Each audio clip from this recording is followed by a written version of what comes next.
The next section, we're going to talk about some of the commonly used local anesthetic agents, and our objectives are to discuss the clinical properties of the two most commonly used local anesthetics, the lidocaine and bupivacaine, and describe some techniques of applying these local anesthetic and particular attention to use of ultrasound in placing peripheral nerve blocks. Now, chloroprocaine initially gained popularity as an epidural anesthetic, particularly in OB patient because it's rapidly hydrolyzed and the rapid hydrolysis virtually eliminates concerns about systemic toxicity and fetal exposure to local anesthetic.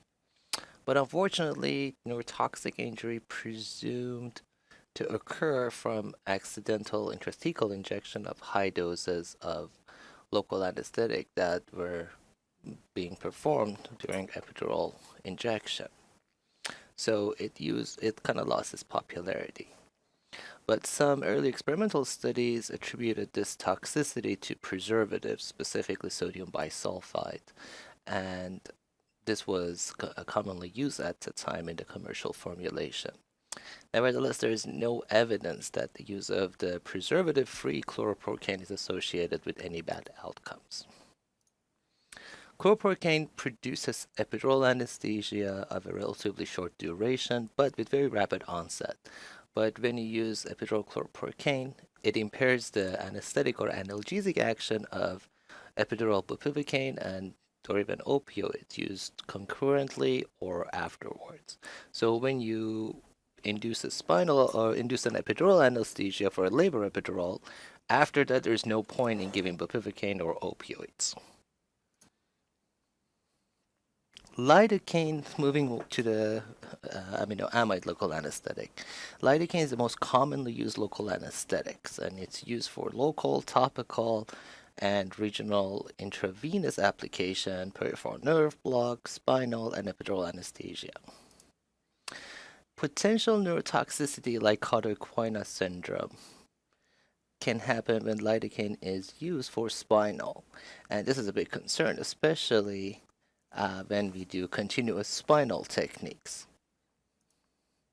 Transient neurologic syndrome, or TNS, is a syndrome of pain and dysesthesia that may occur in up to one-third of patients getting intrathecal lidocaine, but rarely with any other local anesthetics.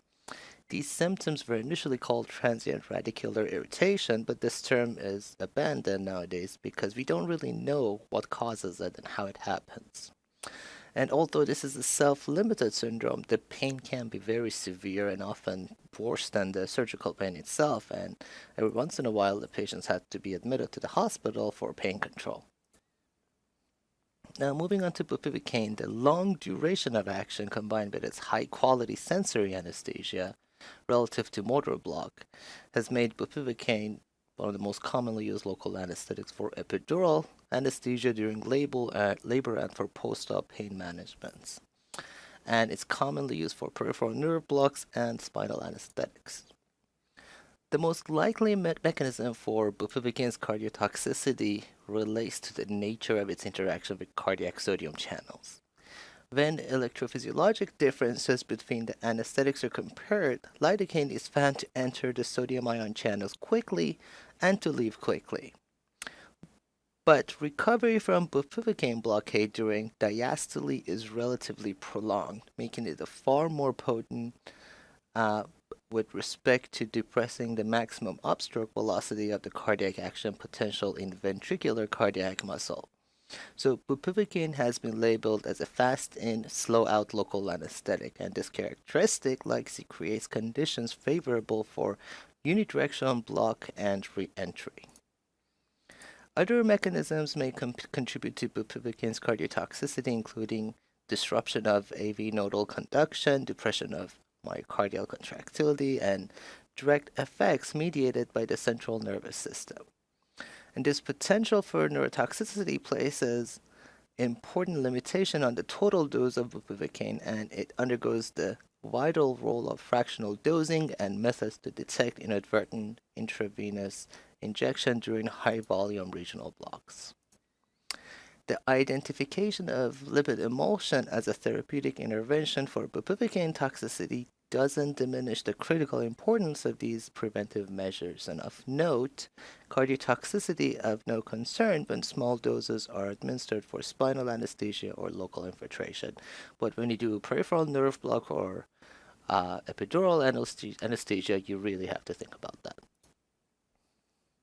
Here you can see the three commonly used local anesthetics. Bupivacaine can be used for local infiltration, peripheral nerve blocks, epidural, or spinal anesthesia. And for local infiltration, it has a fast onset and lasts about 2 to 8 hours. So when you are closing sutures on skin using bupivacaine, it can last for about 8 hours. For peripheral nerve blocks and epidural, it has a slow onset and takes about 30 minutes to kick in, but long duration. This is when you have to think about the maximum dose of 2.5 to 3 milligram per kilogram because we usually use higher volumes for those. For spinal anesthesia, it has a fast onset, usually in a couple of minutes, and lasts about 2 to 3 hours depending on how much you give. Next agent is lidocaine that can be used for local infiltration, peripheral blocks, epidural, or spinal, but also can be used topically, like in Emla cream that we use to place IV in for children, as well as IV regional anesthesia. It has a fast onset, but the low to intermediate duration of action. Chloroprocaine, the ester local anesthetic, is primarily used for urgent labor epidural anesthesia for cesarean deliveries. And the onset is about 10 to 15 minutes, and spinal anesthesia for procedures lasting less than 45 minutes. So for like quick surgical procedures, particularly the GYN procedures.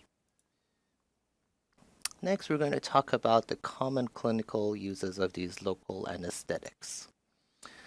In addition to potent analgesia, regional anesthesia may lead to reduction in stress response, systemic analgesic requirements, opioid-related side effects, general anesthesia requirements, and possible development of chronic pain. And the techniques for performing this regional anesthesia can be a field block, where we basically think we know where the nerve is, so we do a large injection under the skin to cover the nerve. Could be paresthesia seeking, where we use anatomic landmarks and with a small needle approach the nerve, and once we get close to the nerve or hit the nerve, patients feel a paresthesia, so we pull back and inject local anesthetic there. Can be nerve stimulation, which still a lot of people use, where you use anatomic landmarks to get close to the nerve, and the closer you get to the nerve, based on the electrical current that is applied, we can see muscle motion or motor response or paresthesias, and then we know we can do the injection. But most often, especially in my institution, we use ultrasound guidance, where we look at the nerve under the ultrasound, look at our needle, and inject local anesthetic around the nerve. As you can see, the brachial plexus arises from the ventral rami of C5 through T1. These rami unite to form three trunks in the space between the anterior and middle scalene muscles, and then pass over the first rib and under the clavicle to enter the axilla. The trunks form three anterior and three posterior divisions, which combine to create three cords. The cords are then divided into terminal branches that supply the motor and sensory innervation of the upper extremities.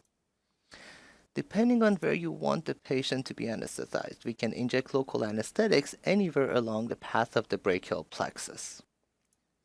An interscalene block of the brachial plexus is most useful for shoulder surgery, and it's done by injecting local anesthetic solution into the interscalene groove adjacent to the transverse process of C6. High-frequency ultrasound can be used to image the brachial plexus within the posterior triangle of the neck. This location, the nerves of the brachial plexus look hypoechoic on ultrasound scans. And under ultrasound, the local anesthetic can be deposited adjacent to the brachial plexus between the anterior and middle scalene muscle, and I usually inject about 20 to 30 ml of bupivacaine with Usually add 2 milligrams of dexamethasone, 50 mics of clonidine, and 5 mic per ml of epinephrine. And the patients can get completely numb from shoulder down in about 30 minutes.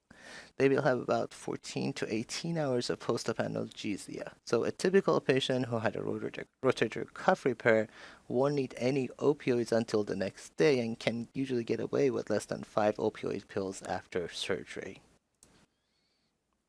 A femoral nerve block provides anesthesia to the anterior aspect of the thigh and knee, as well as the medial aspect of the leg. A femoral nerve block is particularly useful for post-op analgesia for knee procedures like knee replacements. And the femoral nerves, as you can see, comes from the L2 through L4 root and passes under the inguinal ligament just lateral to the femoral artery and vein. I usually place my ultrasound probe on the femoral crease, and the femoral nerve looks like a flattened bundle of fascicles lying between the hypoechoic subcutaneous tissue and the hyperechoic iliopsoas muscle.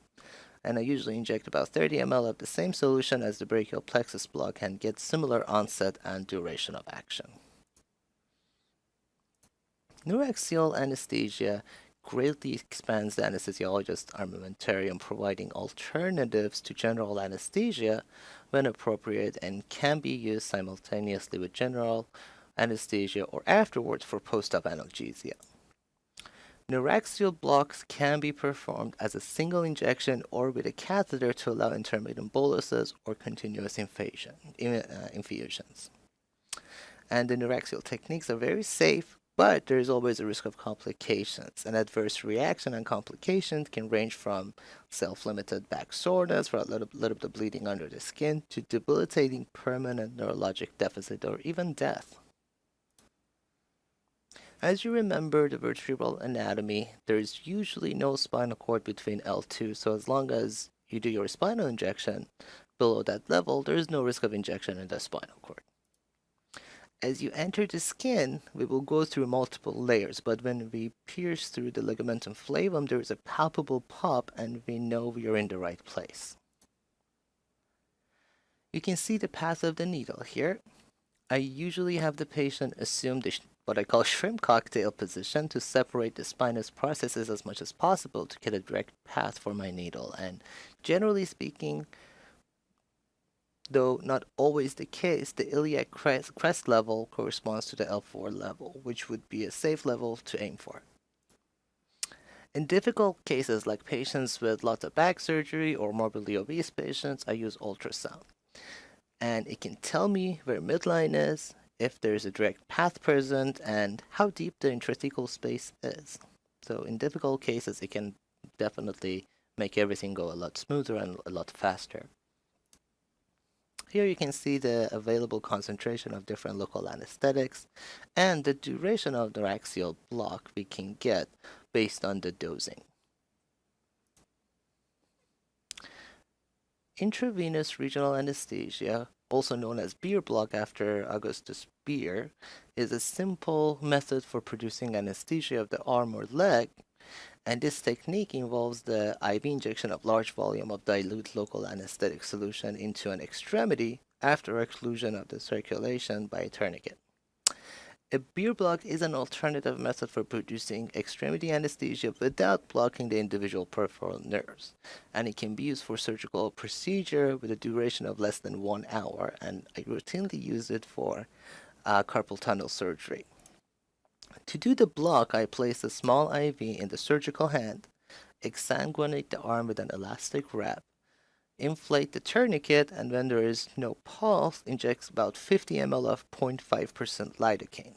It takes about 3 to 5 minutes to kick in and will last about 40 minutes. Keep in mind that once the surgery is done and we deflate the tourniquet, all the local anesthetic will go back to the circulation, so never use bupivacaine in this case.